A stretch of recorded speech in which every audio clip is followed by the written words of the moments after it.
Subscribe कीजिए science first channel को और लेटेस्ट साइंस एवं फिजिक्स के वीडियो सबसे पहले देखने के लिए बेल आइकन को दबाना ना भूलें। साथ ही पूरी नॉलेज के लिए वीडियोज को अंत तक देखें, लाइक, कमेंट एवं शेयर करना ना भूलें।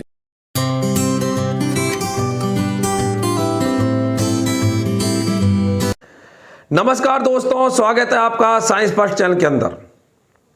दोस्तों, कई बार आपने जब लोग बात करते हैं तो ये सुना होगा कि वो बोलते रहते हैं कि यार फला व्यक्ति की तो बहुत बड़ी इमेज है, वो व्यक्ति तो बहुत बड़ी इमेज रखता है। और दोस्तों, वही शख्स, वही इंसान, वही व्यक्ति इस समाज के अंदर इमेज रखता है जो हमेशा कुछ विशेष नियमों पर चलता है। जो नियमों पर चलेगा निश्चित तौर पर वो आगे बढ़ता है और हमेशा समाज के अंदर कुछ अलग से अपना परिचय देता है। और ऐसे व्यक्ति की इमेज इस समाज के अंदर सबसे अलग हटकर प्रतीत होती है। तो नियमों पर अलग से चलना, एक इमेज बनाना, और दोस्तों इन गोलीय दर्पणों को भी इमेज बनाने के लिए कुछ नियमों पर चलना पड़ता है। बिना नियम तो गोलीय दर्पण भी इमेज नहीं बना सकते। कि व्यक्ति को भी इमेज बनाने के लिए कुछ नियमों पर कुछ अच्छे काम करने की आवश्यकता पड़ती है, तब वो जाकर इमेज बनाता है। और गोलीय दर्पण भी इमेज बनाने के लिए कुछ नियमों पर चलते हैं। आपको दोस्तों गोलीय दर्पण भाग फर्स्ट, उसके अंदर मैंने आपको गोलीय दर्पण क्या होता है, कितने प्रकार के होते हैं समझाया था। आज उसका भाग दूसरा है जिसके अंदर मैं बता रहा हूं कि गोलीय दर्पण इमेज अर्थात प्रतिबिंब बनाने के लिए कौन से नियमों को काम में लेते हैं और उसके बाद में कैसे ये इमेज या प्रतिबिंब बनाते हैं। तो दोस्तों, ये जो गोलीय दर्पण है, स्फेरिकल मिरर, ये 4 नियमों का पालन करते हैं। नियम तो कुछ भी बना सकते हैं। और मैं कहता हूं दोस्तों, आगे बढ़ने के लिए नियमों की आवश्यकता होनी चाहिए। या तो खुद अच्छे नियम बनाकर आगे बढ़ जाइएगा, अन्यथा आपको जिंदगी के अंदर दूसरे के नियमों पर ही चलना पड़ेगा। तो दोस्तों, यहां पर ये जो गोलीय दर्पण है, ये आप कहोगे गुरुजी 4 कौन से नियम है जिनका पालन करते हैं। तो यहां पर ये देखो, ये अवतल पहले वीडियो के अंदर मैंने खूब समझाया था, अवतल अपन कैसे बनाते हैं। ये अवतल दर्पण है और ये यहां पर यहां मैंने बना दिया ये उत्तल दर्पण।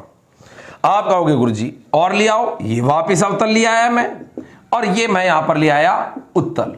आप कहोगे गुरुजी और ले आओ, तो और मैं यहां पर एक अवतल ले आया और एक मैं यहां पर ले आया उत्तल। आप कहोगे गुरुजी और ले आओ, तो और मैं यहां पर एक अवतल ले आया और एक मैं ले आया उत्तल। आप कहोगे गुरुजी 4 क्यों बना, क्यों 4 नियम है, एक साथ ही बताता हूं, अलग अलग क्यों, एक साथ चारों कंप्लीट। ये लो, 4 नियम अवतल दर्पण के लिए और 4 नियम उत्तल दर्पण के लिए। अब देखो कैसी, ये बनाई मुख्य अक्ष, ये तेरी मुख्य अक्ष, अरे ले भाई मुख्य अक्ष, ये मुख्य अक्ष, ये रही। अच्छा, ये है ध्रुव, ये ओ दर्पण का आपको बताया था पहले वाले वीडियो के अंदर, मिड पॉइंट तेरा बीच का ये आपका ध्रुव कहलाता है। और ध्रुव के बगल में यहां पर एफ और सी, जितना ये ओ से एफ की दूरी होती है उतना ही एफ से सी की दूरी होती है। अच्छा, ये तेरा ओ, ये फोकस बिंदु एफ, ये तेरा सी, ये एफ, ये तेरा सी, ये एफ, ये तेरा भी सी है, सबके ओ एफ सी बना दिए यहां पर ओ। अच्छा, मैंने बताया था इधर पाखड़े की तरफ होता है हमेशा एफसी। तेरे पाखड़े इधर जा रहे हैं, तेरे पाखड़े यूं है, ये पाखड़े इधर, तो एफसी इधर ही होगा। और तेरे पाखड़े यूं जा रहे हैं, यूं भाग गए, ये देखो इधर गए, ये गई, तो तेरा एफ भी इधर और तेरा सी भी, तेरे पाखड़े भी इधर, तो तेरा भी ए पर सी हमेशा पाखड़े की तरफ, तेरे पाखड़े यूं खींच रहे हैं, तो तेरे ए पर सी तो इधर होंगे, और यहां पर इनके पाखड़े उधर जा रहे हैं तो एफ सी उधर होंगे। ये एफ, ये ध्रुव है, ये एफ पर सी, और यहां पर भी ये ओ है, ये एफ है और ये सी है। क्लियर? अब नियम सुन लेना। नियम नंबर पहला, मुख्य अक्ष के समांतर आने वाली फोकस से गुजरती है। बिल्कुल सिंपल सा, सीधी आएगी और फोकस से गुजरेगी। आप कहोगे इसमें ले क्या हो, तो यहां पर भी लो, मुख्य अक्ष के समांतर आने वाली फोकस से गुजरती प्रतीत होती है। यहीं से फटकार मारेगी तो यहां सीधी चल जाइए, तो फोकस से गुजरती हुई प्रतीत होती है। यहां गुजरती है और यहां गुजरती हुई प्रतीत होती है। यह है उत्तल दर्पण। ये कौन से दर्पण है इधर? उत्तल। मैं लिख देता हूं, उत्तल दर्पण है इधर। उत्तल दर्पण के लिए अपन नियमों को यहां पर ले रहे हैं और यहां पर ये चारों के चारों बात कर रहे हैं किसके लिए?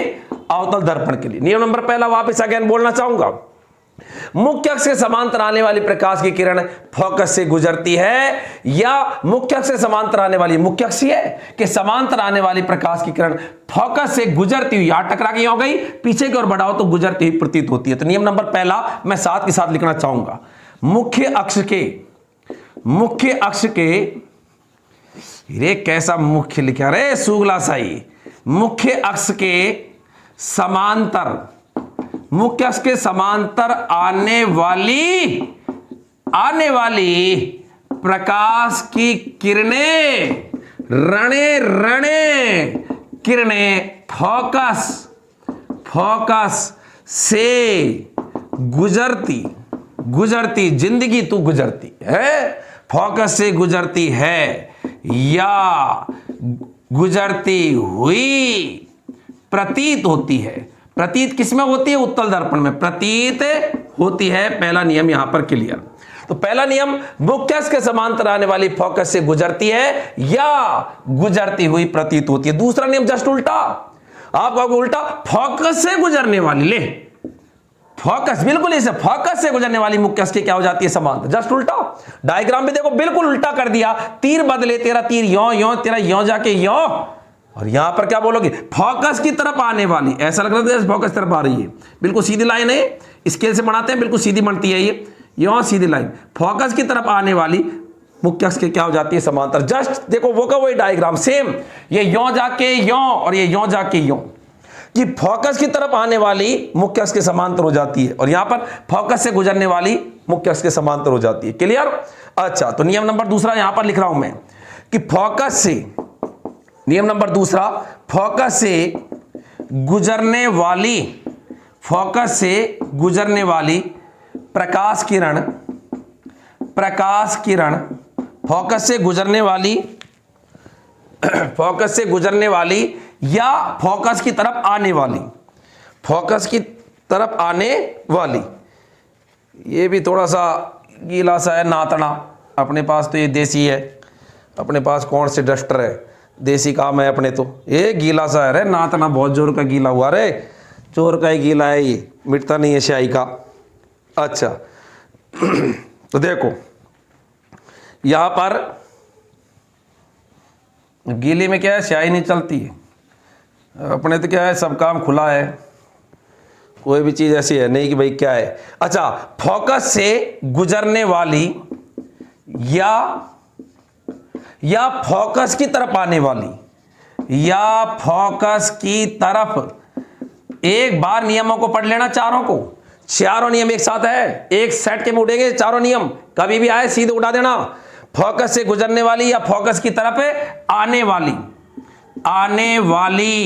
बताओ क्या? मुख्य अक्ष के समांतर हो जाती है, मुख्य अक्ष के समांतर हो जाती है। बताओ कितने नियम हो गए यहां पर? 2 नियम हो गए।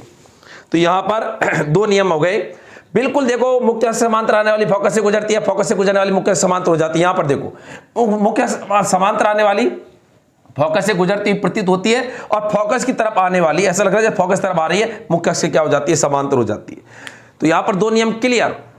अच्छा, नियम नंबर तीसरा नियम देखें, यहां पर नियम नंबर तीसरा, ये पहला नियम हो गया, दूसरा हो गया, ये तीसरे का डायग्राम ये रहा, तीसरा नियम, जरा ध्यान दें।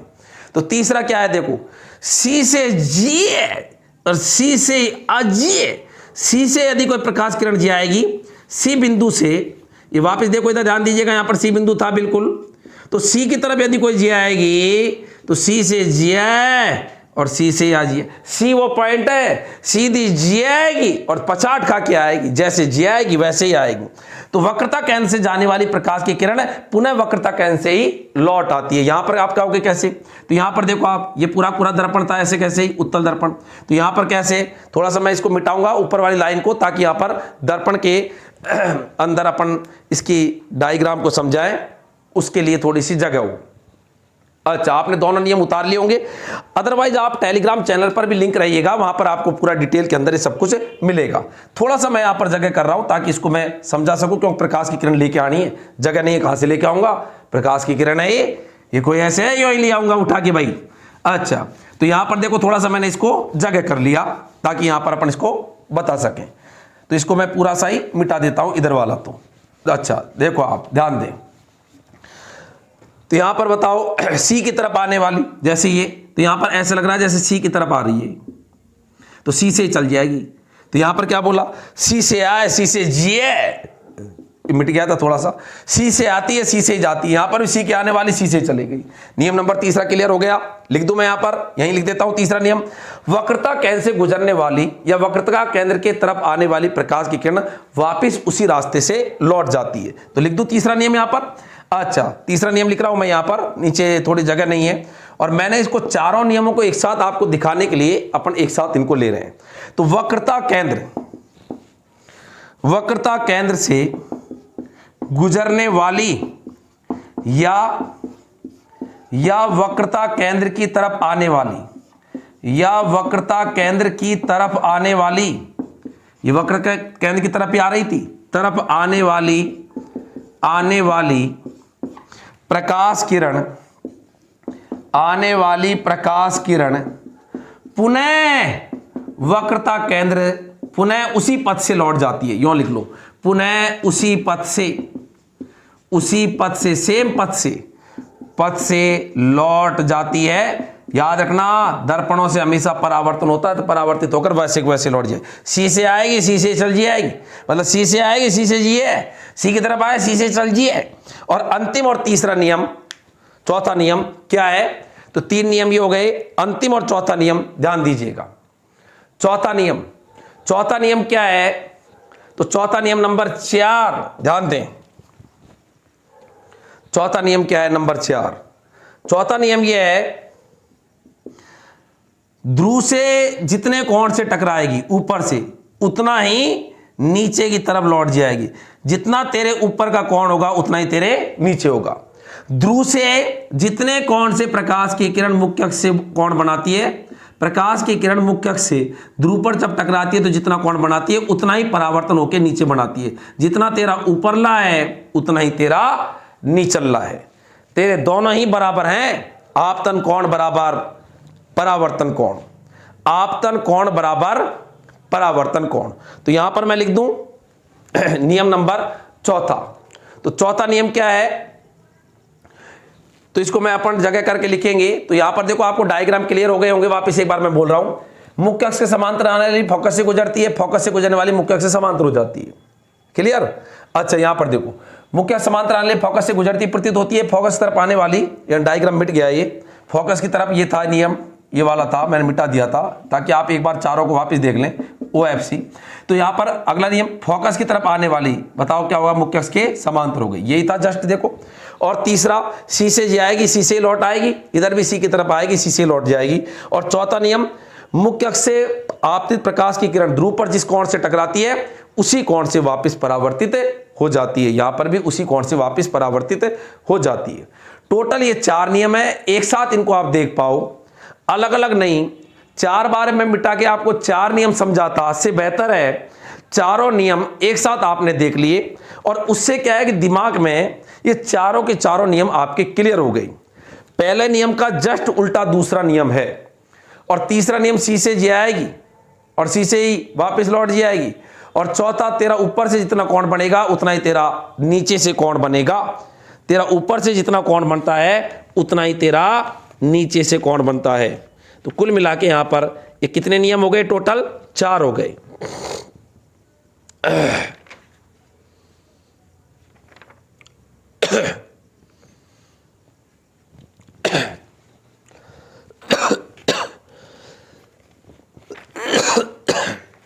हाँ भाई, तो आपने चारों को उतार लिए होंगे, देख लिए होंगे। ये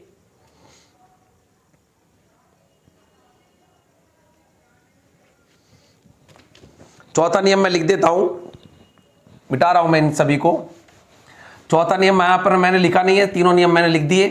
तो चारों नियम आपको क्लियर हो गए होंगे कई बार किताबों में बच्चे नियमों को देख के और डर जाते हैं, देखने से डर जिए। अब देखने से क्यों डर जिया है, चीज वही है, एक बार समझ लो आप, डरने की क्या बात है इसमें, कि चारों नियम है, चारों नियमों को आपने समझ लिया, मामला आपका क्लियर हो गया।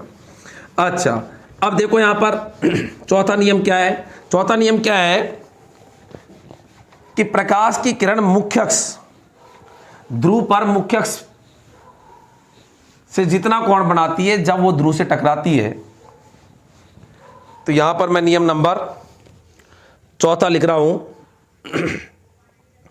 दर्पण के ध्रुव पर आपतित किरण, दर्पण के ध्रुव पर, नियम नंबर चौथा जिसका ये चित्र था, दर्पण के ध्रुव पर, दर्पण के ध्रुव पर आपतित किरण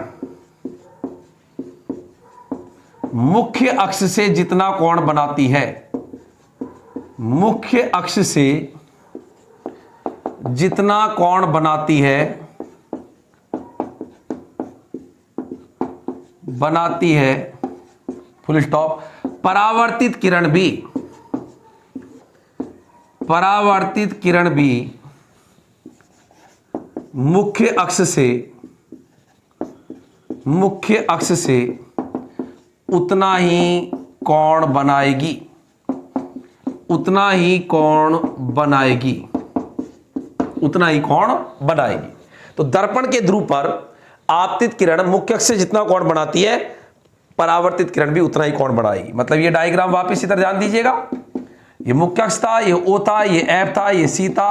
तो आपतित किरण मुख्य अक्ष ये रही, ये मुख्य अक्ष बोलते हैं इसको, सीधी लाइन को, आपने पहले वीडियो के अंदर समझा है। ये जितना कोण बनेगा, परावर्तित किरण होगी वो भी उतना ही कोण बनाएगी। तो टोटल यहां पर 4 नियमों का पालन करते हैं और 4 नियमों का पालन करके बनाते हैं इमेज, हैं? तो दर्पण भी नियमों का पालन करते हैं और बनाते हैं इमेज। अब कैसे बनाते हैं इमेज वो अपन आगे यहां पर समझेंगे। क्लियर? अच्छा, तो चारों नियम मैंने आपको यहां पर समझा दिए हैं। पहला नियम का जस्ट उल्टा दूसरा है। तीसरा नियम याद करोगे, सी से जे आएगी, या सी की तरफ आने वाली, उत्तल दर्पण में क्या होता है, आने वाली, सी से ही लौट जाती है। और चौथा नियम तो आपको क्लियर है, जितना कोण पे जाएगी उतने कोण से आएगी। और उत्तल दर्पण में चौथा नियम को कैसे लिखते हैं, इसका डायग्राम यहां बनाया था मैंने, यहां पर आपको हो सकता है इसके अंदर इस वाले डायग्राम में दिखा नहीं होगा इधर, तो इसका भी मैं यहां पर बना दूं। ये बताओ, ये का यही चौथा नियम का ओ एफ सी, जितना कोण से आएगी उतने ही कोण से जाएगी। ये ओ है, ये तो ओ है आपका, क्लियर, ध्रुव है ये वाला, और ये वाले दोनों कोण बराबर होते हैं। ठीक है, ये अवतल दर्पण के लिए है, ये उत्तल दर्पण के लिए। तो कुल मिला के आपके चारों नियम हो गए। अच्छा, इन नियमों पर भी क्वेश्चन आते हैं। कोई भी डायग्राम कभी भी बन के आ जाए तो आपको पता होना चाहिए कि उसमें प्रकाश की किरण कैसे गुजरेगी। कई बार वो वहां पर उसको खाली जगह छोड़ देता है और पूछता है कि प्रकाश की किरण यहां पर कैसे गुजरेगी। या कई बार यूं कह देता है कि निम्न में से गोली दर्पण का कौन सा नियम है या कौन से नियम नहीं है। सत्य और असत्य कथन के रूप में आ जाता है। आपको चारों नियम क्लियर पता होना चाहिए। अब यहां पर अपन बात कर रहे हैं गोली दर्पण से प्रतिबिंब बनाते हैं। प्रतिबिंब का मतलब इमेज बनाते हैं, और नियम भी हमने पढ़ लिए। तो कैसी इमेज बनेगी। अब यहां पर आगे जो बात आती है, चूंकि 2 तरह के गोली दर्पण हैं, अवतल दर्पण और उत्तल दर्पण। अवतल दर्पण में वस्तु को 6 जगह पर रखते हैं अपन। कितनी जगह पर रखते हैं? 6। और उत्तल दर्पण में वस्तु को 2 जगह पर रखते हैं। तो टोटल यहां पर जो इमेज प्राप्त होगी वस्तु को रखने पर, वो आपकी टोटल स्थितियां हो गई 8। अवतल दर्पण में कितनी स्थितियां हैं? 6। और उत्तल दर्पण में कितनी स्थितियां हैं? 2। तो यहां पर देखो, एक बार मैं आपको सारणी बता रहा हूं और फिर खटाखट आपको मैं बताऊंगा कि सारणी कैसे बनी। 2 ही मिनट में सारणी याद करा रहा हूं, जरा ध्यान देना। 2 मिनट के अंदर याद करा दूंगा। यहां पर देखो सारणी कैसे याद करा रहा हूं। यहां पर सबसे पहले मैं लिख रहा हूं बिंब की स्थिति। सबसे पहले मैं यहां पर लिख रहा हूं बिंब की स्थिति। बिंब का मतलब क्या होता है? बिंब का मतलब क्या होता है? वस्तु को कहां पर रख रहे हैं। तो सबसे पहले मैं अवतल दर्पण की 6 स्थितियां ले रहा हूं। अवतल दर्पण के लिए, अवतल दर्पण के लिए यहां पर मैं लिख रहा हूं बिंब की स्थिति, बिंब की स्थिति। अच्छा, उसके बाद में अपन यहां पर देखेंगे प्रतिबिंब कहां बनेगा। तो बताओ अगली लाइन क्या लिख दूं मैं? प्रतिबिंब की स्थिति। क्लियर? तो बिंब की स्थिति हो गई, प्रतिबिंब की स्थिति हो गई। अब प्रतिबिंब कैसा बनेगा, छोटा बनेगा, बड़ा बनेगा, बराबर। अर्थात यहां पर मैं लिखूंगा प्रतिबिंब का आकार। इस सारणी देखो 2 मिनट में याद कराऊंगा, पूरी सारणी, कभी बनाने की जरूरत नहीं पड़ेगी। प्रतिबिंब का आकार खुद आप 1 सेकंडों में, 2 मिनट में नहीं, सेकंडों में सारणी बना के पटक दोगे उठा के। प्रतिबिंब का आकार, फिर यहां पर अपन कहेंगे कि आगे प्रतिबिंब कैसा बनता है, सीधा बन रहा है या उल्टा बन रहा है, वो वाली बात लिखेंगे इस कॉलम में कि सीधा बन रहा है, उल्टा बन रहा है। यहां पर लिखेंगे प्रतिबिंब के आकार में छोटा है, बड़ा है या बराबर है। फिर यहां पर लिखेंगे कि आभासी बन रहा है, वास्तविक बन रहा है, आभासी बन रहा है या वास्तविक बन रहा है, ये वाली बात लिखेंगे इस कॉलम में। एक ही कॉलम में पूरा कर रहा हूं मैं काम सारणी के अंदर। फिर यहां पर लिखेंगे कहां बनेगा, कहां बनेगा, कहां बनेगा। जरा देखो आप 6 स्थितियां पूरी याद करा रहा हूं, क्लियर। अच्छा 6 स्थितियां आप कहोगे कि सारणी को कैसे भर रहे हो, अवतल दर्पण के लिए बता रहा हूं कि कैसे अपन यहां पर 6 स्थितियां ले रहे हैं। तो देखो जरा 6 स्थिति किस प्रकार से अपन इसको ले रहे हैं, ध्यान दीजिएगा, ध्यान दीजिएगा। यहां पर 6 स्थिति, यहां पर देखो ध्यान दो। ये बताओ कौन सा दर्पण लिया, जल्दी बोलो कौन सा दर्पण लिया है, ये अवतल। ये बताओ क्या है O, ये क्या है F, ये क्या है C, और C के इधर क्या होता है अनंत। क्लियर, याद हुआ, O F C और अनंत। अब देखना, देखो कैसे भर रहा हूं, सारणी भर रहा हूं, 2 मिनट भर रहा हूं, ध्यान दे। सबसे पहले वस्तु को इधर से रखते हैं, इधर से वस्तु को चलाते हैं। पहले वस्तु को रखेंगे अनंत पर, फिर अनंत C के बीच में, फिर रखेंगे C पर, फिर C और F के बीच में, फिर रखेंगे F पर, फिर F और O के बीच में। वापस बोल रहा हूं, पहले वस्तु कहां रखेंगे अनंत पर, फिर अनंत C के बीच में, फिर कहां रखेंगे C पर, फिर C और F के बीच में, फिर कहां रखेंगे F पर, फिर F और O के बीच में। मतलब ऐसे आपको वस्तु को रखना है। बिंब को रखने की स्थिति है, ये है, याद करने का तरीका है, ये कोई डायग्राम नहीं है। बिंब को इस प्रकार से रखते हैं। वापस बोल रहा हूं, पहले बिंब को कहां रखेंगे अनंत पर, क्योंकि देखो याद रखो O F C उसके इधर होता है अनंत। पहले बिंब को कहां रखेंगे अनंत पर, फिर अनंत C के बीच में, फिर कहां रखेंगे C पर, फिर C और F के बीच में, फिर कहां रखेंगे F पर, फिर F और O के बीच में, ऐसे चलते चलो। तो बताओ पहले बिंब को कहां रखेंगे अनंत पर, फिर अनंत C के बीच में, ये देखो दूसरी स्थिति बन गई। फिर कहां पर रखेंगे C पर, फिर बताओ C और F के बीच में, ये लो, और फिर कहां रखेंगे F पर, और फिर लास्ट में बोलो F और O के बीच में। ये लो साहब 6 स्थिति तैयार हो गई, कहीं कोई भेद नहीं है, कहीं कोई दिक्कत नहीं है, 6 स्थिति क्लियर। अच्छा आप अब इनको हिंदी में कैसे बोलोगे, कोई कहेगी हिंदी में कैसे लिखें इन स्थितियों को, तो हिंदी में तो आप जानते हो इनके नाम सब, आपको मैंने पहले वीडियो के अंदर इनकी स्थितियां के नाम पॉइंट्स के नाम बताए। अनंत बस, जब बिंब कहां रखा हुआ है अनंत पर। दूसरा, जब वस्तु बिंब का मतलब वस्तु अनंत और वक्रता केंद्र के बीच में, जब वस्तु वक्रता केंद्र पर है, जब वस्तु वक्रता केंद्र और फोकस के बीच में, जब वस्तु फोकस पर है, और जब वस्तु फोकस और ध्रुव के बीच में। सही है, अनंत तो जानते ही हो, C का मतलब वक्रता केंद्र, F का मतलब फोकस और O का मतलब ध्रुव। पहली स्थिति वापस, वस्तु अनंत पर है, फिर अनंत वक्रता केंद्र के बीच में है, फिर वक्रता केंद्र पर है, फिर वक्रता केंद्र फोकस बिंदु के बीच में, फिर वस्तु फोकस पर है, और फिर फोकस और ध्रुव के बीच में। तो वापस सबसे पहले वस्तु बोलो अनंत पर, फिर अनंत C के बीच में, फिर C पर, फिर C और F के बीच में, फिर F पर, फिर F और O के बीच में। क्लियर। अब देखो सारणी बढ़ रही है। अब आप प्रतिबिंब ऐसे बनाते हैं, प्रतिबिंब हमेशा F से शुरू होते हैं। प्रतिबिंब हमेशा कहां से शुरू होते हैं, F से। F से याद करने का तरीका, इतना सा जो याद रख लेगा तुरंत याद होगा। प्रतिबिंब F से, बताओ देखो कैसे बोल रहा हूं। पहले बताओ, पहला प्रतिबिंब कहां बनेगा F पर, फिर F पर C के बीच में, फिर कहां बनेगा C पर, फिर C अनंत के बीच में, फिर बनेगा अनंत पर। अब आप कहोगे गुरुजी अनंत के बाद में अब कहां जाए, तो चल जा दर्पण के पीछे। जब कहीं भी जगह नहीं है तो जा दर्पण के पीछे। तो वापस देखो प्रतिबिंब पहला कहां बनेगा F पर, फिर F और C के बीच में, फिर कहां बनेगा C पर, ऐसे आते जाओ ना। पहला बनेगा, वापस सुनो, पहला बनेगा F पर, फिर F और C के बीच में, फिर कहां बनेगा C पर, फिर C अनंत के बीच में, फिर बनेगा अनंत पर, और फिर आ जा तू दर्पण के पीछे। आओ चलो चलो रे, रवाना हो यहां से, चलो पहला रवाना हो जाओ सबके सब। पहला बताओ कहां पर बनेगा F पर, फिर F और C के बीच में, फिर कहां बनेगा C पर, फिर C अनंत के बीच में, फिर कहां बनेगा अनंत पर, और फिर बनेगा दर्पण के पीछे। ये लो साहब, भरा नहीं भरा, बोलो बोलो। इसको क्या बोलेंगे, फोकस पर, फोकस और वक्रता केंद्र के बीच में, वक्रता केंद्र पर, C अनंत के बीच में। उसको कई बार लिखते हैं वक्रता केंद्र से परे, इसको ये भी बोलते हैं वक्रता केंद्र से परे। भाई मैं C और अनंत के बीच का मतलब वक्रता केंद्र से परे, मतलब इधर, और अनंत को अनंत लिखते हैं। क्लियर। वापस देखो सब दोनों कॉलम क्लियर याद हो गए होंगे सबको। अच्छा अब सुनो, ये सुनो, सी का सी पर, खुद का खुद पर जो बढ़ता है ना वो है राबर है, राबर है, राबर का मतलब बराबर।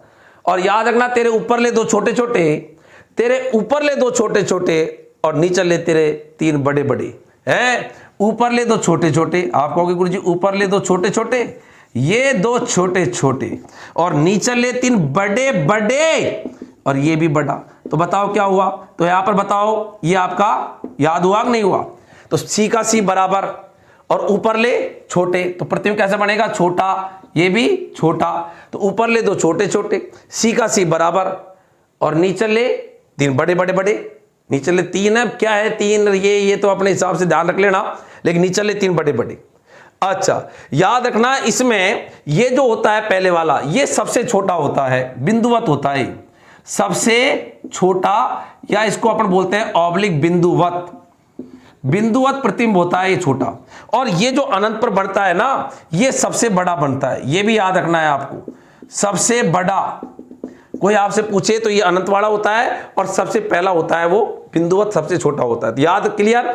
छोटा छोटा, सी का सी बराबर, नीचे ले तीन बड़े, ऊपर ले दो छोटे नीचे ले तीन बड़े। अच्छा अब बच्चे कहते हैं गुरुजी बहुत टेंशन के अंदर आ रहे हैं, करें तो करें क्या, परीक्षा नजदीक आ रही है, बहुत आफत में रहते हैं, हमारे तो जिंदगी में कोई भी काम सीधे नहीं हो रहे, सभी काम हमारे तो उल्टे हो रहे हैं, आज तक कुछ भी कर रहे हैं सब काम हमारे जिंदगी में चल रहे हैं उल्टे, तो उल्टे ही उल्टे काम चल रहे हैं। लेकिन बच्चों घबराओ मत, जैसे ही परीक्षा पास करोगे आपका तुरंत काम हो जाएगा सीधा। क्या हो जाएगा? सीधा। इसका आप इंतजार करो। जिंदगी में सब काम तुम्हारे उल्टे चल रहे हैं लेकिन लक्ष्य की प्राप्ति होते ही आपका काम क्या हो जाएगा? सीधा। तो लास्ट का प्रतिबिंब क्या होगा? सीधा। और सभी उल्टा उल्टा उल्टा उल्टा उल्टा, लास्ट का क्या हो गया? सीधा। क्लियर? ये आपका सीधा उल्टा। और आप कहोगे गुरुजी वास्तव में तो यही काम हो रहे हैं अभी तक, उल्टे उल्टे उल्टे जो है अभी तक, तो वास्तविकता में तो यही काम हो रहे हैं हमारे, जो उल्टे काम हो रहे हैं ना यही हमको नजर आ रहे हैं, इनके साथ ही हम जो है जी रहे हैं। तो वास्तविकता में तो ये उल्टे काम है, तो इसलिए मैं इनके उल्टे के आगे लिख रहा हूं, वास्तविकता में तो ये हो रहे हैं। अब चूंकि लक्ष्य मिला नहीं है, नौकरी अभी मिली नहीं, तो ये जो काम सीधा कब होगा? तो ये काम सीधा अभी हुआ नहीं है, इसलिए इसका बैठे बैठे आभास करो। क्या करो? उसका आभास। तो यहां पर सीधे के आगे क्या लिख दिया मैंने? आभासी। और वैसे भी कहते हैं कि वास्तविक प्रतिबिंब हमेशा उल्टे होते हैं और आभासी प्रतिबिंब हमेशा सीधे होते हैं। क्लियर ये चीज? अच्छा इसके बाद में याद रखना जो भी काम उल्टे हो रहे हैं ये तुम्हारे सामने हो रहे हैं अभी तक, इसलिए ये सब सामने, तो क्या बोलोगे? दर्पण के सामने। ये भी बोलो अगला अभी, दर्पण के सामने। यही तो बोला था प्रतिबिंब कहां बनेगा? दर्पण के सामने। ये भी बोलो दर्पण के सामने। सारणी क्लियर हो रही है पूरी? ये भी बोलो दर्पण के सामने और ये भी बोलो दर्पण के सामने। लेकिन अभी तक न तो लक्ष्य अभी मिला, उसी के लिए प्रयास कर रहे हैं, नौकरी मिलेगी अभी तक मिली नहीं तो आभास कर रहे हैं, और ये अभी थोड़े पीछे की बात है, इसलिए आ जाओ दर्पण के पीछे। तो ये दर्पण के पीछे, ये तो यहां पे भी लिखा था दर्पण के पीछे। क्लियर? तो ये आपके पूरी सारणी अवतल दर्पण के लिए हमेशा के लिए तैयार हो गई और हमेशा के लिए आपको कहीं कोई दिक्कत नहीं है। तो आप पूरी की पूरी सारणी को याद रख सकते हो कि सारणी कैसे अपन ने अवतल दर्पण के लिए बनाई। एक बार मैं इसको वापस दोहरा देता हूं, जल्दी से देखिएगा आप, खटाक देसी सारणी कैसे याद रखोगे। बिंब का मतलब होता है वस्तु, वस्तु को रखेंगे, फिर प्रतिबिंब का मतलब वस्तु की जो इमेज बनती है वो कहां पर बनेगी, फिर उसका आकार कैसा होगा प्रतिबिंब का, फिर सीधा या उल्टा कैसी इमेज बनेगी, आभासी या वास्तविक बनेगी, उसको इस कॉलम में लिखा है, और कहां बनेगा उसको इस कॉलम में। जरा देखें एक बार, ये अवतल दर्पण था, ये इसका ध्रुवता O, ये फोकस बिंदु F, ये C, और C के इधर मानते हैं अनंत। बिंब को रखने का तरीका ये है, पहले वस्तु को रखेंगे अनंत पर, फिर अनंत और C के बीच में, फिर रखेंगे C पर, फिर C रैप के बीच में, फिर रखेंगे F पर, फिर F रो के बीच में। तो ये रखा देखो, अनंत पर फिर अनंत और C के बीच में, अनंत पर फिर अनंत और C के बीच में, फिर C पर रखा, फिर C रैप के बीच में, फिर F पर, फिर F रो के बीच में। क्लियर? प्रतिबिंब को ऐसे रखते हैं, पहले अपन रखेंगे F पर, फिर F और C के बीच में, फिर रखेंगे C पर, फिर C अनंत के बीच में, फिर अनंत पर, फिर आ जाओ दर्पण के पीछे। देखो ये रहा F पर, फिर F और C के बीच में, फिर अपन ने रखा C पर, फिर C अनंत के बीच में, फिर अनंत पर, फिर आ जाओ दर्पण के पीछे। C का C बराबर, ऊपर ले दो छोटे छोटे, नीचे ले तीन बड़े बड़े, ऊपर ले दो छोटे छोटे, नीचे ले तीन बड़े बड़े। जिंदगी में सब काम तुम्हारा उल्टा, इंतजार करो उस काम का जो होगा तुम्हारा सीधा। और वास्तविकता में सभी काम तुम्हारे अभी तक उल्टे उल्टे हो रहे हैं, सीधा काम हुआ नहीं है, कर लो उसका आभास, कर लो क्या उसका आभास। और सामने अभी तक यही काम चल रहे हैं तुम्हारे, सीधा काम अभी तक आपको हुआ ही नहीं, तो वो हो रहा है दर्पण के पीछे। सामने तो ये हो रहे हैं और वो अभी तक हुआ नहीं, तो वो पीछे की बात है, तो है दर्पण के पीछे। क्लियर? सारणी करेक्ट। आपको पूरी पूरी सारणी मेरे हिसाब से याद हो गई होगी। एक बार आप सारणी को जैसे बनाओगे, सारणी हमेशा के लिए क्लियर हो जाएगी। अच्छा, अब ये जो प्रतिबिंब बने हैं, ये प्रतिबिंब नियमों से ही बने। अब नियमों से ही बने हैं तो आप कहोगे गुरुजी कैसे बने? मैं एक एक आपको यहां पर समझा देता हूं कि कैसे ये नियमों से बने। जरा ध्यान दीजिएगा, आपको यहां पर क्लियर हो जाएगा। देखो, आप यहां पर थोड़ी सी मैं जगह कर लेता हूं ये, ताकि मैं एक एक आपको बता देता हूं कि ये कैसे नियमों का पालन करके ही प्रतिबिंब बने हैं। ये तो मैंने सारणी आपको डायरेक्ट याद करा दी, अन्यथा ये सारणी तो चित्र जो अपन बना रहे हैं अब यहां पर, उनसे ही बनी है। और ये किरण चित्र है दोस्तों। किरण चित्र जो बनते हैं ये हमेशा स्केल और पेंसिल से बनते हैं तो पेंसिल और स्केल जो है उसी से इनको बनाया जाता है ताकि किरण सीधी चले। तो जरा देखिएगा यहां पर, और एक एक मैं डायग्राम यहां पर समझा रहा हूं। देखो, सबसे पहले अवतल दर्पण की 6 स्थितियां आई। स्थिति नंबर 1 पहली, दूजी, तीजी, चौथी, तेरे 5, छठी, ये 6 स्थिति तेरी है। जरा देखिएगा, एक बात ध्यान दीजिएगा, ध्यान दो। ये बताओ कौन सा दर्पण लिया है? अवतल। ये बताओ क्या है? ओ। ये क्या है? एफ। ये क्या है? सी। पहला प्रकाश की किरण अनंत से आ रही है, वस्तु अनंत पर है। अनंत का मतलब कहां है? कहां है अनंत? हमने पता नहीं, तो पता नहीं तो वस्तु को रख नहीं सकते। अनंत का मतलब पता नहीं कहां से आ रही है। अनंत का मतलब पता नहीं कहां से आ रही है, तो आ रही है मुख्य अक्ष से समांतर आने वाली फोकस पर। और याद रखना, प्रतिबिंब बनाने के लिए कम से कम 2 नियमों को लगाना पड़ता है, क्योंकि जब तक 2 प्रकाश की किरणें नहीं मिलेगी प्रतिबिंब नहीं बनता है। तो एक मैंने ऊपर लगा दिया, ऐसा कैसे मुख्य अक्ष से समांतर आने वाली फोकस पर मिलती है या फोकस से गुजरती है। बताओ, पहला ही नियम मैंने 2 बार लगाया। अब बताओ, अनंत से आ रहा है, वस्तु पाना अनंत से रखी है, अनंत से प्रकाश किरणें आई, फोकस पर मिली, तो प्रतिबिंब बताओ कहां बना? फोकस पर। ये छोटा सा बना है, चीनी सा छोटा, सबसे छोटा बिंदुवत। जब इसको विजिबल करते हैं, देखते हैं, तो उल्टा होता है। किरणें वास्तव में मिली है, इसलिए वास्तविक है, और ये दर्पण के सामने भी है। तो क्या पहला क्लियर? मैं यहीं पर इस चित्र को मिटाऊंगा, क्योंकि जगह का अपने पास अभाव है। अपन सारणी को मिटाना नहीं चाहते हैं जब तक कि पूरे चित्र नहीं समझ लें। क्लियर? अच्छा, दूसरा देखो आप डायग्राम, सेकंड डायग्राम मैं यहां पर बता रहा हूं। अच्छा, देखिएगा, सेकंड डायग्राम जो है इसका, लाइट ऑफ कर रहा हूं मैं इसको। ये सबके सब आपको diagram Telegram channel science first के ऊपर नोट्स के रूप में पीडीएफ फॉर्म में उपलब्ध होंगे, और वहां पर आप उससे कनेक्ट होइएगा, जिससे कि आपके जो डायग्राम है ये आप वहां पर डायग्राम देख सकते हैं। एक बार इनको पढ़ा ले। सारणी कभी नहीं। परीक्षा में कितने सवाल बन गए? यहां पर ये कितने सवाल बन गए? 36 तरह के सवाल है 36 कॉम 36 तरह के सवाल है। 36 तरह के सवाल। देखो, 1 2 3 4 5 6 और 1 2 3 4 5 6 36 तरह के सवाल है। जरा सुनना, जब अवतल दर्पण में वस्तु अनंत पर, प्रतिबिंब कहां बनेगा? फोकस पर। कैसा बनेगा? छोटा। कैसा बनेगा? उल्टा। कैसा बनेगा? वास्तविक। कैसा बनेगा? कहां बनेगा? दर्पण के सामने। बन गए 6 सवाल एक के ही। जरा देखना, जब वस्तु अवतल दर्पण के सामने, वक्रता केंद्र और अनंत के मध्य है, प्रतिबिंब कहां बनेगा? फोकस और वक्रता केंद्र के बीच में। कैसा बनेगा? छोटा। कैसा बनेगा? उल्टा। कैसा बनेगा? वास्तविक। कहां बनेगा? दर्पण के सामने। ऐसे ही पूरे 36 सवाल बन गए। अच्छा, जब वस्तु फोकस और ध्रुव के बीच में, प्रतिबिंब कहां बनेगा? दर्पण के पीछे। कैसा बनेगा? बड़ा। कैसा बनेगा? प्रकृति कैसी होगी? सीधी और आभासी, और दर्पण के पीछे। ये सीधा, आभासी, वास्तविक और कहां बनेगा, ये सब कुछ प्रतिबिंब का स्वरूप बोलता है कि प्रतिबिंब तेरा स्वरूप क्या है। इसे बोलते हैं प्रतिबिंब की प्रकृति या स्वरूप। प्रतिबिंब की प्रकृति ऑब्लिक स्वरूप कहते हैं। सीधा, छोटा, आभासी और वास्तविक, ये वाला कॉलम कहलाता है प्रतिबिंब की प्रकृति या स्वरूप कहलाता है। और ये कहां बनेगा उसकी बात। अच्छा, आपको मैंने एक डायग्राम समझा दिया। डायग्राम जरा दूसरा सुनो भाई, रे देखो। अच्छा देखो आप, ये है ओ, ये क्या है? एफ। ये क्या है? सी। बताओ वस्तु कहां रख रहे हैं? अनंत और सी के बीच में। इधर जान दो, ये अनंत, इधर कहीं भी नहीं है तो थोड़ा अपन अनंत मांग लेते हैं। अनंत मान लिया ही और वस्तु को रख दी। वस्तु को आता है ऐसे डंडी लगा दो, डंडी। अच्छा नियम लगाओ, मुख्य अक्ष से समांतर आने वाले फोकस से गुजरती है। पहला नियम लग गया, हाथ से बना देता हूं किरण चित्र को सीधा सीधा। अच्छा दूसरा नियम देखो, दूसरा नियम देखो, फोकस से गुजरने वाली, फोकस से गुजरने वाली मुख्य अक्ष से क्या हो जाती है, समांतर। बताओ प्रतिबिंब, बताओ कहां बना है, एफ और सी के बीच में। तो देखो ये लिखा है एफ और सी के बीच में। देख लेना ये बड़ा है और ये क्या है, छोटा। तो क्या लिखा मैंने, छोटा। वस्तु जो खड़ी थी और प्रतिबिंब जो उल्टा है, तो बताओ प्रतिबिंब कैसा बना, उल्टा। वास्तव में किरणें मिली है तो प्रतिबिंब कैसा बना, बोलो वास्तविक। और बताओ दर्पण के क्या बना, सामने। क्लियर। अच्छा ये आपका सी था। यहां पर एक बार मैं वापस बता देता हूं इसको, इधर ध्यान दीजिएगा। इसी को एक बार वापस प्रैक्टिस के बताओ। ये ओ है, ये एफ है और ये सी है। अच्छा वस्तु को रख रहे हैं अनंतर सी के बीच में। ये वस्तु रखी, मुख्य अक्ष से समांतर आने वाली फोकस से गुजरती है। दूसरा नियम, फोकस से गुजरने वाली मुख्य अक्ष से। बताओ ये दोनों यहीं मिली ना, तो बताओ प्रतिबिंब कहां बना, एफ और सी के बीच में। क्लियर।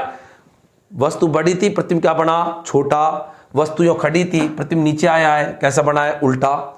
वास्तविकता में किरणें मिली है, वास्तविक और दर्पण के सामने। क्लियर। ये आपका दूसरा डायग्राम हो गया। ये दोनों डायग्राम एक ही है, मैंने दो बार आपको रिहर्सल के लिए बताया है। क्लियर। अच्छा राइट ऑफ कर रहा हूं मैं, तीसरा चित्र बता रहा हूं आपको। देखो आप ध्यान दें, तीसरा जो है बस उसके हिसाब से सारणी बनी है, अपन ने तो इसको सीधा याद कर लिया। तीसरा देखो आप, तीसरा कैसे है। तीसरा यहां पर यह है, ये यहां पर आपके पहले दर्पण तो बनाओ, बिना दर्पणी, ये बिना दर्पणी फटकार, बिना दर्पण फटकार मार दे, ओ एफ सी। बताओ वस्तु कहां रखी है, सी पर। ले ले भाई ले, ए ले रे, इसी पर रख दी। नियम लगाओ। पहला नियम क्या था, मुख्य अक्ष से समांतर आने वाली फोकस से गुजरती है। दूसरा फोकस से गुजरने वाली मुख्य अक्ष से समांतर हो जाती है। बताओ प्रतिबिंब यही बनेगा कि नहीं बनेगा। और बताओ प्रतिबिंब सी पर बना, बराबर का बना, जितना बड़ा ये है उतना बड़ा ये। ये तो लाइन को थोड़ा सीधा खींच लेना, जितना बड़ा ये उतना बड़ा ये। तो सी पर बना, बराबर का बना, वस्तु के जस्ट उल्टा बना, वास्तव में किरणें मिली है और दर्पण के सामने बना। पूरी की पूरी बात है क्लियर। अच्छा ये क्लियर हो गया, ये क्लियर हो गया, ये क्लियर हो गया। अगली बात, अगला नंबर 4। 4 जो है उसका मैं बता रहा हूं कैसे यहां पर बन रहा है। क्लियर। अच्छा इसका मैं वापस बताऊं एक बार और, जरा देखो जल्दी से। ये देखो डायग्राम वापस, अवतल दर्पण लिया, ध्रुव लिया, एफ लिया, सी लिया, वस्तु को सी पर ही रखा। वापस देखो, मुख्य अक्ष से समांतर आने वाली फोकस से गुजरती है और एफ से गुजरने वाली वह मुख्य अक्ष के समांतर हो जाती है। बताओ सी का सी पर बना कि नहीं बना। तो ये बन गया सी का सी पर ही बना है, बिल्कुल सी का सी पर बना है। सी का किस पर बना है, सी के ऊपर बना है और बराबर बना है और उल्टा बना है, ये बिल्कुल जस्ट उल्टा है। और उसके बाद में वास्तव में किरणें मिली है तो वास्तविक बना है और दर्पण के सामने बना है। क्लियर। अच्छा इसके बाद में चौथा जो है उसका मैं चित्र आपको यहां पर समझा रहा हूं कि चौथी जो स्थिति है उसका चित्र किस प्रकार का है। तो जरा देखिएगा चौथी स्थिति का क्या यहां पर डायग्राम है। एक बार इनको यदि आपने समझ लिया, पढ़ लिया, तो हमेशा दर्पणों में प्रतिबिंबों का संकट मिट गया। उसके बाद में दर्पण में है ही क्या, दर्पण के अंदर उसके बाद में तो न्यूमेरिकल्स है, फॉर्मूले और उसके आंकिक प्रश्न, चिन्ह परिपाटी, दैट्स फिनिश। कभी भी आपको दर्पण में दिक्कत नहीं है। इससे पहले अपन ने काफी पहले वीडियो डाला था मैंने समतल दर्पण का, वो आपने देख लिया होगा। गोली दर्पण का भाग फर्स्ट आपने देख लिया होगा, ये भाग सेकंड है। सेकंड के अंदर अपन गोली दर्पण कौन से नियमों का पालन करते हैं जिससे कि वो इमेज बना पाए, उसको अपन समझ रहे हैं। अच्छा चौथा देखिएगा, ध्यान दें। जो बच्चे सतत रूप से लगातार जुड़े हुए हैं और जो मेहनत कर रहे हैं, निश्चित तौर पर वो आगे बढ़ेंगे, सफलता बिल्कुल उनके नजदीक है। लेकिन जो बच्चे कंटिन्यूस नहीं रहते, बड़ी दिक्कत है। सी और एफ के बीच में वस्तु रखी है, देखो ये नहीं रखी वस्तु, सी और एफ के बीच में। बताओ पहला, मुख्य अक्ष से समांतर आने वाली, बताओ क्या होगी, फोकस से गुजरती है। पहला नियम लगा दिया। अच्छा दूसरा यहां पर नियम, दूसरा नियम फोकस से गुजरने वाली, ये रही फोकस, फोकस से गुजरने वाली मुख्य अक्ष से समांतर। बताओ प्रतिबिंब यहां बना कि नहीं बना। तो बताओ सी के इधर क्या होता है, अनंत। तो प्रतिबिंब कहां बना, बोलो सी और अनंत के बीच में। बताओ इससे जस्ट बड़ा बना कि नहीं बना, नाप लेना, ये बड़ा है और उल्टा बना है, उल्टा बना है और वास्तव में किरणें मिली है तो वास्तविक बना है और दर्पण के सामने बना है। देखो पूरी चीजें। वक्ता कैन से परे, सी और अनंत के बीच में बना है, सी और अनंत के बीच में वक्ता कैन से परे, बड़ा बना है, उल्टा बना है, वास्तविक बना है, दर्पण के सामने बना है। तो चौथी स्थिति क्लियर हो गई। स्थिति नंबर 5वीं, उसका डायग्राम देखिएगा। मैं आपको सभी डायग्राम भी बता रहा हूं, अन्यथा ये तो परीक्षा में तो सीधी जो बच्चे को सारणी याद है वो आसानी से आंसर दे पाएगा। ये तो मैं बता रहा हूं कि सारणी बनी है, इन चित्रों की सहायता से। लेकिन अपन ने सारणी को सीधा ही याद रख लिया, सारणी को अपन ने तो सीधा ही याद रख लिया। अच्छा, इतना ज़्यादा फैसिलिटीज वर्तमान के अंदर इस इंफॉर्मेशन टेक्नोलॉजी के युग के अंदर है कि कोई भी चीज़ है, अब जैसे आगे पीछे भी हो गई, आपको वापस वहीं जाना है, प्रतिम कैसे बने, पीछे वीडियो को लेके गए और आपने आसानी से देख लिया। ईयरफोन से लगा के सुनो, प्रॉपर उसके अंदर साउंड आती है, आराम से आप कोई भी चीज़ को आगे पीछे देख सकते हो, है टेलीग्राम पर आप उसके नोट्स को देख सकते हो इजीली। कितनी ज़्यादा फैसिलिटीज हो गई वर्तमान में पढ़ाई के अंदर। और फिर ऐसी स्थिति के अंदर यदि अपन कहीं पर भी अपने आप को स्थापित नहीं करते तो ये इसका मतलब कहीं कहीं पर कुछ न कुछ थोड़ा सा अनुशासनहीनता में, अनुशासन जो है उसके अंदर कुछ ना कुछ कमी है, अपन अनुशासनहीनता के अंदर फिर वहां पर आते हैं। अच्छा, इसके बाद में देखो अगले है, जब वस्तु को अपन ऐप पर रख रहे हैं तो यहां पर दर्पण, यह है ओ, ये ऐप, ये सी, बिल्कुल बराबर होता है, ऐप बिल्कुल बीच में होता है। बार बार मैं बोल रहा हूं, वस्तु को रख रहे हैं कहां पर, ऐप पर रख रहा हूं मैं, ये लो ये रख दिया ऐप। नियम नंबर पहला, मुख्य अक्ष से समांतर आने वाली फोकस से गुजरती है। अब दूसरा नियम नहीं लग सकता यहां पर, क्यों नहीं लग सकता, क्योंकि फोकस पे तो वस्तु खुद ही बैठ के कैसे लगाओगे, कैसे चलाओगे, तो दूसरा तीसरा नियम, चौथा नियम लगा दो। चौथा नियम, सी से भी तीसरा भी नहीं लग सकता, सी से आया, सी से आया वो भी नहीं लग सकता, चौथा ही लगेगा। ध्रुव से जितना कोण बनाएगी उतने ही कोण से जी आएगी। अब बताओ, ये देखो सकड़ी टांग, सकड़ी टांग, सकड़ी टांग, टांगों के बीच में गैप कम हो रहा है, सकड़ी टांग, सकड़ी टांग है, कहीं कहीं जरूर मिलेगी, कोई घबराने की बात नहीं है। और बढ़िया है, मिलेगी, बड़ा प्रतिम बनेगा, पक्का है मिलेगी। यदि टांगों के बीच में गैप कम है तो ध्यान रख लेना, पक्का है कहीं कहीं पर भिड़ेगी, है टांगों के बीच में गैप कम है तो कहीं कहीं पर भिड़ती है। मिलिट्री के अंदर भी ये कोई आपने सुना होगा कि दौड़ के अंदर, तो यहां पर भी टांगों के बीच में गैप कम है, कहीं कहीं भिड़ेगी, भिड़ेगी पक्का है, भिड़ेगी, प्रतिम बनेगा, लौटा बनेगा बड़ा और बहुत बड़ा बनेगा। देखो क्या लिखा, बहुत बड़ा। और प्रतिम कहां बनेगा, पता नहीं कहां मिलेगी, टांगों के बीच में गैप कम होता जा रहा है, पक्का है मिलेगी, लेकिन पता नहीं कहां मिलेगी, इसलिए अनंत पर मिलेगी। तो यहां पर क्या लिखा, अनंत पर मिलेगी। और प्रतिम बड़ा और उल्टा, ये देखो जस्ट उल्टा, और वास्तव में मिलेगी, इसलिए वास्तविक दर्पण के सामने। क्लियर, तो ये आपके बन गया पांचवी जो स्थिति है उसका चित्र। तो याद रखना, टांगों के बीच में यदि गैप कम है तो कोई घबराने की बात नहीं है। तो यहां पर वापस मैं बता दूं, वस्तु ऐप पर रखी थी, मुख्य अक्ष से समांतर आने वाली फोकस से गुजरती है, और जितने कोण से जाएगी उतने कोण से आएगी। ये किरणें यों गई और यहां से इनको अपन ने ऐसा कर दिया। अच्छा, इसके बाद में अंतिम और छठी स्थिति जो है अवतल दर्पण की, उसका मैं आपको यहां पर चित्र बता रहा हूं, उसका चित्र क्या है जरा ध्यान दीजिएगा। अच्छा, देखो आप यहां पर, ये यहां पर ओ है, ये ऐप है, ये सी है। बताओ अब वस्तु कहां रखी है, ऐप और ओ के बीच में। तो ऐप और ओ के बीच में, तो ये ऐप और ओ के बीच में ले। अच्छा सुनो, ए भाई, ऐप और ओ के बीच में पहला, मुख्य अक्ष से समांतर आने वाली फोकस से गुजरती है। अच्छा, दूसरा बताओ, जितने कोण से जिए उतने कोण से लौट। ओ हो, चौड़ी टांग, चौड़ी टांग की तरफ मत जाना, भले ही पलटी खा के आ जाना। याद रखना मेरी बात क्या बोल रहा हूं, कभी भी चौड़ी टांग की तरफ मत जाना, भले ही पलटी खा के आ जाना, अन्यथा हैरान हो जाओगे, कभी मिलेगी नहीं। कोई कहे गुरुजी चौड़ी टांगों की तरफ जा रहा हूं, जिंदगी निकल जाएगी, कभी मिलेगी नहीं किरण, हैरान ही होके आ जाएगा कि गुरुजी हुआ ही नहीं कुछ भी। तो क्या बोला, चौड़ी टांग की तरफ मत जाना, भले ही पलटी खा के पीछे आ जाना। ले, मैं पीछे आ गया और यहां पर अपना प्रतिम बन गया, ये लो साहब। तो बताओ, दर्पण के पीछे बनाए, सीधा बनाया वस्तु है, और यहां पर बड़ा बना है। तो ये देखो, ऐप रो के बीच में दर्पण के पीछे बना है। बताओ कैसा बना है, बड़ा बना है, सीधा बना है, डॉट डॉट करके बनाया, इसलिए कैसा बना, आभासी। जो भी यदि प्रकाश किरण डॉट डॉट डॉट डॉट करके बनाते हैं, आभासी।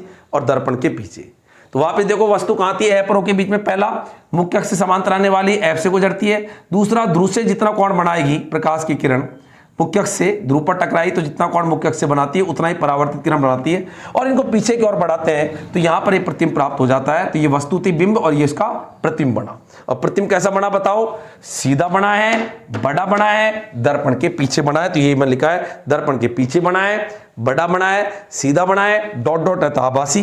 तो ये यहां पर आपके अवतल दर्पण की पूरी 6 स्थितियां कंप्लीट हो गई है। अच्छा, इसके बाद में आगे आता है उत्तल दर्पण की स्थितियां। तो उत्तल दर्पण में अब कोई टेंशन की बात नहीं है, उत्तल दर्पण में केवल 2 ही स्थितियां है। तो क्लियर, ये सारणी मैंने आपको याद करवा दी थी कि ये कॉलम कैसे बढ़ते हैं। फिर सी का सी बराबर, ऊपर ले 2 छोटे छोटे, नीचे ले 3 बड़े बड़े, सब काम जिंदगी में उल्टे, नौकरी मिलते ही काम सीधा, वास्तव में यही काम हो रहे हैं, नौकरी मिलते ही काम आपका सीधा होगा लेकिन अभी हुआ नहीं तो आभासी, और वास्तव में आपके सामने यही हो रहे हैं। एक काम ऐसा है जो अभी थोड़ा आपके पीछे है, दर्पण के पीछे, और ये मैंने आपको डायग्राम से शुरू में समझा ही दिया था। अच्छा, अब आगे जो आता है दर्पण की स्थितियां, उसमें 2 ही स्थितियां आती है, उसमें 6 स्थितियां होती नहीं। आप कहो गुरुजी क्यों नहीं होती है, क्या करें? अभी मैं बताऊंगा क्यों नहीं होती। 2 ही होती है। कोई कहे गुरुजी ज्यादा लिया है क्या? होती 2 ही है। ले कहां से आऊंगा मैं? होती ही 2 ही है, तो 2 ही होती है, इसलिए उसमें 2 ही स्थितियों को अपन पढ़ेंगे। क्यों होती है जरा देखना कि उसमें 2 ही स्थितियां क्यों होती है। कर्ली स्याही है ना, चैट किया है, बहुत जोर की चैट है, जब चैट दिए तो ये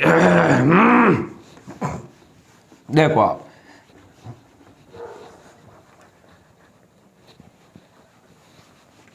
हाँ भाई, तो आगे है अवतल जो दर्पण है उसकी अपन स्थितियां पढ़ रहे हैं, ताकि आपके उत्तल जो दर्पण है उसकी स्थितियां पढ़ रहे हैं।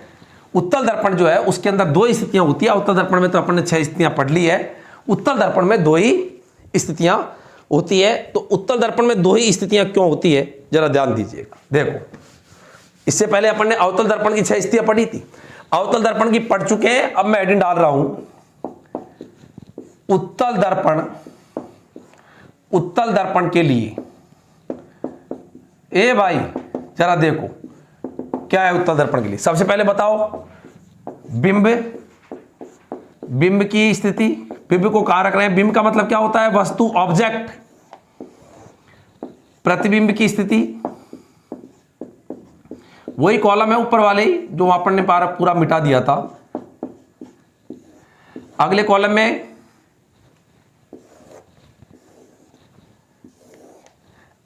में एक ही बात कॉमन, हटाओ, पूरा करने की जरूरत नहीं है, एक ही बात कॉमन, दोनों में एक ही बात कॉमन, लो मामला ही खत्म। आप भी क्या याद रखोगे? अर्थात प्रतिबिंब का स्वरूप या प्रकृति, प्रतिबिंब की प्रकृति, पूरा एक कॉलम, और कहां बनेगा वो भी एक ही कॉलम, कहां बनेगा वो भी एक ही कॉलम, पूरी बातें आ जाएगी। दोनों में एक ही कॉमन बात आती है। देखो जरा देखो, ध्यान दीजिएगा। ये बताइए कौन सा दर्पण है? बोलो जल्दी से, दर्पण का नाम बोलो। उत्तल दर्पण। ये देखो ओ, बताओ ए पर सी किधर होते हैं, इधर या उधर? क्या बताया था? फांक की तरफ, तो इधर होगा ए पर, इधर होगा सी। अब सोचो, वस्तु को इधर रखोगे उधर रखोगे? वस्तु को इधर रखोगे उधर रखोगे? बताइए, वस्तु को इधर रखोगे या उधर रखोगे? यहां बना देता हूं डायग्राम, ये थोड़ा सा दिखने में दिक्कत हो सकता है, आपको मैं यहां समझा देता हूं एक बार, है ना, फिर इसको बना देंगे अपन। यहां देख लो पहले चौड़े में, खूब बढ़िया। ये बताओ उत्तल दर्पण है, ये ओ है, ये एफ है, ये सी है। वस्तु को बताओ इधर रखोगे किधर रखोगे? मैंने कहा था वस्तु हमेशा उधर रखते हैं जिधर परावर्तक सतह होती है, और वस्तु को हमेशा किधर रखते हैं? बाईं ओर। परिपाटी है, पहले वीडियो में बताया था। अच्छा, तो इधर तो रखने से कोई मतलब नहीं, तो ए पर सी तो उधर चले गए।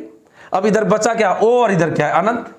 तो इसमें 2 स्थितियां हो गई, एक बार तो वस्तु को रखेंगे अनंत पर, और एक अनंत रो के बीच में। ये लो साहब, इसलिए 2 स्थितियां होती है। समझ में आई नहीं आई? वस्तु को उधर रखते नहीं तो एफसी वाला मामला ही खत्म हो गया। तो एफसी वाला मामला ही खत्म हो गया, क्योंकि इधर वस्तु रख ही नहीं सकते, 2 ही जगह रखेंगे, या तो अनंत पर रख दो या अनंत रो के बीच में रख दो। अच्छा, अब प्रतिबिंब आप कैसे बनोगे? देखो ध्यान दो, अनंत का एफ पर, अवतल दर्पण में भी अनंत का कहां पर बना था? एफ पर बना था। तो एफ पर, और दूसरा बनेगा एफ रो के बीच में, ओ और एफ के बीच में। पहला बनेगा एफ पर और दूसरा बनेगा ओ और एफ के बीच में। अर्थात जब वस्तु उत्तल दर्पण में अनंत पर है तो बताओ प्रतिबिंब कहां पड़ता है? फोकस पर। जब उत्तल दर्पण में वस्तु अनंत और ध्रुव के बीच में होती है तो प्रतिबिंब कहां पड़ता है? ध्रुव और फोकस के बीच में। क्लियर? अच्छा, अब दोनों में क्या होगा जरा ध्यान दें, दोनों स्थितियों में क्या होगा जरा ध्यान दें, कॉमन बात। तो यहां पर वस्तु को 2 ही जगह रखते हैं, एक बार अनंत पर, फिर अनंत और उ के बीच में। प्रतिबिंब कहां पड़ता है? एफ पर, और दूसरा बनेगा ओवरलैप के बीच में। थोड़े यहाँ पर जगह कर दूं, सारणी बना रहा हूं, फिर मैं आपके दोनों डायग्राम भी बता दूंगा कैसे डायग्राम से बढ़ते हैं। ध्यान दें भाई, इस दुनिया में जो आदमी सीधे होते हैं, सीधे आदमी जो होते हैं ना, वो हमेशा छोटे बन के रहते हैं। कोई भी मिले हाथ जोड़ देते हैं भाई, कोई दिक्कत वाली बात नहीं है, किसी से ज़्यादा लड़ाई पढ़ाई, कोई ऊंचा पूछा कुछ नहीं बोलते। सीधे आदमी हमेशा छोटे बन के रहते हैं। लेकिन आप कहोगे गुरुजी ऐसे आदमी तो हमको दुनिया में दिखाई देते ही नहीं है। तो दिखाई नहीं देते, इसलिए ऐसे आदमियों का आप आभास करो। ऐसे आदमी जो कोई है ही नहीं दुनिया में, आपको कम मिलते हैं या आपको कभी भी मिलते नहीं है, दिखाई नहीं देते, तो ऐसे इंसानों का आप आभास करो। तो याद हुआ कि सीधा इंसान हमेशा छोटा बन के रहता है और ऐसे इंसान कम मिलते हैं, इसलिए उनका आभास करो। तो प्रतिबिंब की स्थिति बन गई, सीधा आदमी छोटा बन के रहता है और मिलते कम हैं इंसान ऐसे, इसलिए उनका क्या करो, आभास। तो प्रतिबिंब कैसा बना, सीधा, छोटा और आभासी। याद रखना, यहां पर कभी भी पूछे उत्तल दर्पण में प्रतिबिंब कैसा बनेगा, हमेशा सीधा बनेगा, छोटा बनेगा, आभासी बनेगा। जबकि अवतल दर्पण में बताओ क्या था, वहां तो सीधा भी बन रहा था, उल्टा भी बन रहा था, छोटा भी बन रहा था, बड़ा भी बन रहा था, बराबर बन रहा था, वास्तविक बन रहा था, आभासी बन रहा था, सब तमाशे थे वहां पर तो। लेकिन यहां पर ये, अच्छा यहीं पर मैं एक हिंट मार देता हूं, यहीं पर मैं एक हिंट मार देता हूं कि समतल दर्पण जो है उसके अंदर भी सीधा और आभासी प्रतिबिंब बनता है। सीधा आभासी लेकिन बराबर का बनता है, सीधा आभासी एवं बराबर का समतल दर्पण, याद रखना। और उत्तल दर्पण में सीधा आभासी दो खूबी तो है, लेकिन वहां पर बराबर है और यहां पर क्या है, छोटा। और ऐसे आदमी कहां मिलेंगे सीधा छोटा आभासी बहुत कम, तो नहीं है। तो दर्पण के पीछे की बात है, तो क्या बोलेंगे, दर्पण के पीछे। तो दोनों ही स्थितियों में प्रतिबिंब बनेंगे दर्पण के पीछे। उतार लीजिएगा जल्दी से। अच्छा, अब मैं दोनों के आपको डायग्राम बता देता हूं, देखिएगा। ऑप्टिक्स है और अपन उसी के अंदर ये पूरा पोर्शन अपन ने एक साथ लिया है। मैं आपको यहां पर इनके डायग्राम बता देता हूं, दोनों के चित्र यहां पर कैसे हैं। देखो जरा, ये थोड़ी सी जगह कर देता हूं।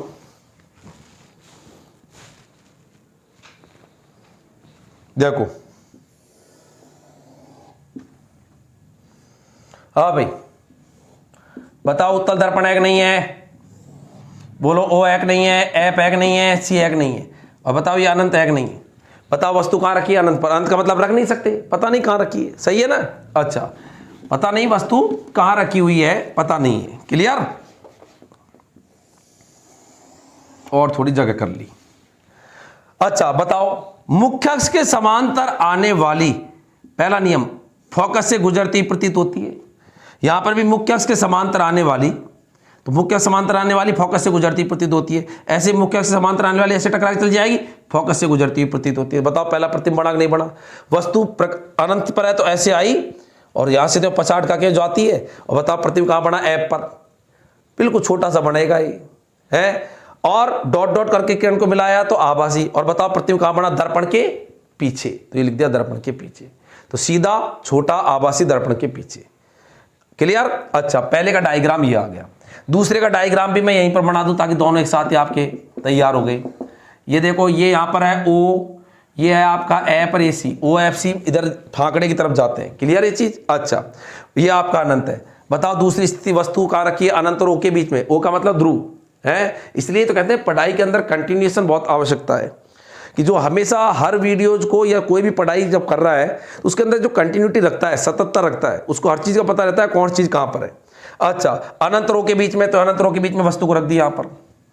अच्छा चलाए, पहला, मुख्य अक्ष के समांतर आने वाली फोकस से गुजरती प्रतीत होती है, ये ले, ये पहला नियम लगा दिया। दूसरा, ध्रुव पर जितने कोण से आएगी उतने ही कोण से जी आएगी। अब इसको पीछे की ओर बढ़ा रहा हूं मैं, तो बताओ ये दोनों यहां मिली कि नहीं मिली, तो ये प्रतिबिंब बन गया, ये वाला ये बन गया। वापिस मैं बता रहा हूं, वस्तु थी अनंत रो के बीच में, मुख्य अक्ष से समांतर आने वाली ध्रुव से गुजरती प्रतीत होती है, तो पीछे की ओर बढ़ाया, और जितने कोण से आएगी उतने ही कोण से जाएगी, पीछे की ओर बढ़ाया, तो ये प्रतिबिंब बना। बताओ कैसा बना, सीधा बना, छोटा बना, दर्पण के पीछे बना, सीधा बना, छोटा बना, डॉट करा, एक भी प्रकाश किरण डॉट कर रहे हैं ना, ध्यान रखना, डॉट करके यदि किरणों को मिला रहे हैं, आभासी और दर्पण के पीछे बनाए, क्लियर।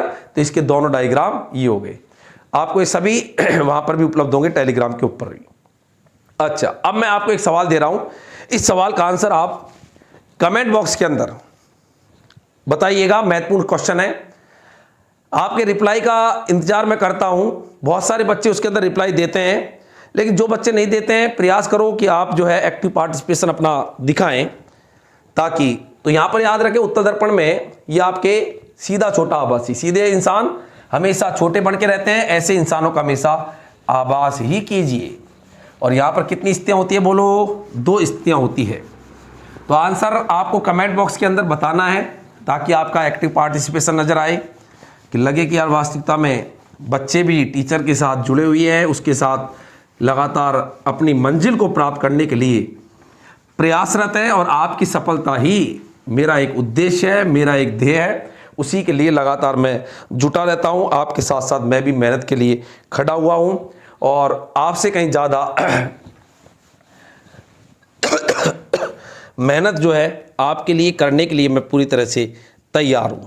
अच्छा, क्वेश्चन यहां पर यह है, किसी दर्पण से आप चाहे कितनी दूरी पर खड़े हो। क्वेश्चन है, किसी दर्पण से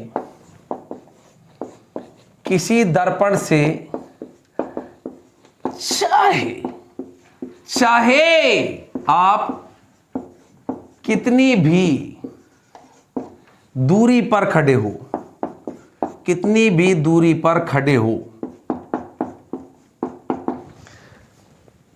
क्वेश्चन है, किसी दर्पण से आप चाहे कितनी भी दूरी पर खड़े हो, आपका प्रतिबिंब सदैव सीधा प्रतीत होता है। बी, खड़े हो, फुल स्टॉप।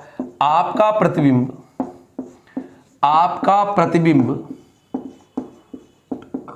सदैव, आपका प्रतिबिंब सदैव सीधा प्रतीत होता है।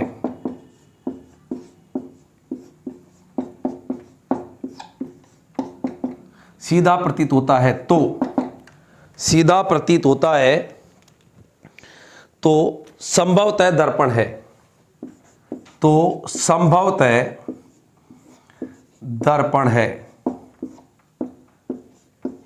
आप कहोगे गुरुजी 4 ऑप्शन दीजिएगा, बिना 4 ऑप्शन हम कैसे आंसर को बताएंगे? तो यहां पर 4 ऑप्शन मैं आपको दे रहा हूं।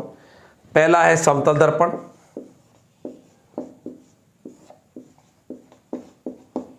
पहला तो ऑप्शन यहां पर समतल दर्पण है।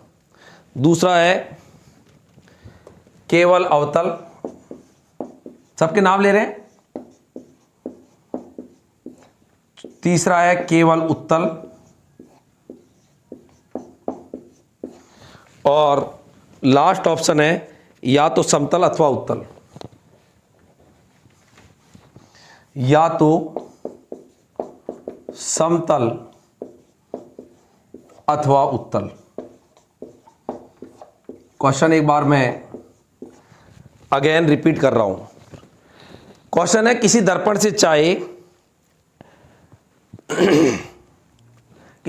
से चाहे आप कितनी भी दूरी पर खड़े हो, आपका प्रतिबिंब सदैव सीधा प्रतीत होता है, तो संभवतः दर्पण है। समतल दर्पण है, केवल अवतल दर्पण है, केवल उत्तल दर्पण है, या एक ऑप्शन है या तो समतल अथवा उत्तल। तो किसी दर्पण से चाहे आप कितनी दूरी पर खड़े हो, आपका प्रतिबिंब सदैव सीधा महसूस होता है, प्रतीत होता है। तो दर्पण कैसा है? समतल दर्पण, केवल अवतल दर्पण, केवल उत्तल दर्पण, या तो समतल अथवा उत्तल। मैंने एक हिंट भी मारा था, आपको यदि थोड़ा याद हो तो आप तुरंत इसका रिप्लाई दे सकते हो। तो यहां पर इंतजार रहेगा आपके रिप्लाई का। क्लियर? तो ये दोस्तों आज अपन ने टॉपिक पढ़ा, थोड़ा सा बड़ा टॉपिक था और इसलिए वीडियो थोड़ा बड़ा है। छोटे वीडियो जो 5 मिनट 7 मिनट 8 मिनट के वीडियो जो है उनके अंदर कभी टॉपिक्स नहीं होते हैं। टॉपिक्स नहीं होते, पढ़ाई नहीं होती, वो तो एक मजाक होती है। इसलिए पढ़ाई के अंदर तो थोड़ा सा इसके अंदर लार्ज स्केल पर सब कुछ होता ही है।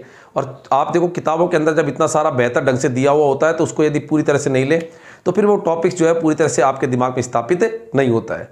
तो आज अपन ने पढ़ा कि जिस प्रकार से दुनिया के अंदर इमेज बनाने के लिए नियमों की आवश्यकता होती है, गोली दर्पणों तुमने भी इमेज बनाने के लिए नियमों का इस्तेमाल किया और 4 नियमों की सहायता से अवतल दर्पण ने 6 तरह की इमेज बनाई और उत्तल दर्पण ने 2 तरह की इमेज बनाई। आगे फिर एक वीडियो के साथ इस गोली दर्पण का ही भाग फिर अभी आगे आएगा। धन्यवाद। जय हिंद, जय भारत।